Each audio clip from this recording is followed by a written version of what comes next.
দ্বিতীয় দিনের মতো চলছে ঈদুল আজহা উপলক্ষে বাসের অগ্রিম টিকিট বিক্রি। ঈদের অগ্রিম টিকিট সকাল 10টা থেকে রাত 8টা পর্যন্ত সংগ্রহ করতে পারবেন যাত্রীরা।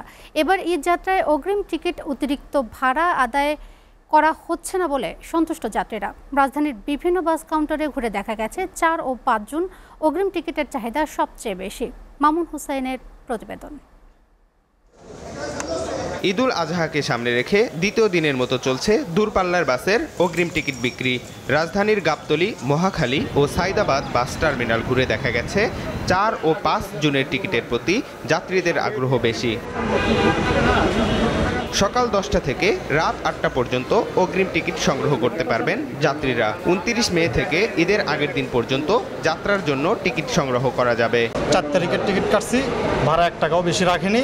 যে কোনো ঝামেলা ছাড়া আমরা অগ্রিম টিকিট পেয়েছি, ঝামেলা হয়নি। অধিকাংশ যাত্রী জানিয়েছেন টিকিট সংগ্রহে বাড়তি ভাড়া বা তেমন কোনো ভোগান্তিতে পড়তে হয়নি তাদের। এছাড়া অনলাইনে টিকিট বিক্রিতে যাত্রীদের সুবিধা বাড়িয়েছে। আর উত্তরবঙ্গের টিকিটগুলো অগ্রিম টিকিট গতকাল থেকেই ছাড়া হয়েছে। ওইখানে ওই উত্তরবঙ্গের জোনটাই বেশি বিক্রি করে।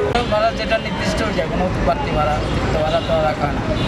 অগ্রিম টিকিট আমরা বিক্রি করি না, গাড়ি আসলে যাত্রী আসলে গাড়ি পাবে। কাউন্টার ম্যানেজারদের অনেকেই জানান উত্তরবঙ্গগামী রুটে টিকিট বিক্রি শুরু হয়েছে। তবে যাত্রী কম থাকায় দক্ষিণ পূর্বাঞ্চলগামী সব বাসের টিকিট এখনো পুরোপুরি ছাড়া হয়নি। Mamun Hussain, SA TV, Dhaka.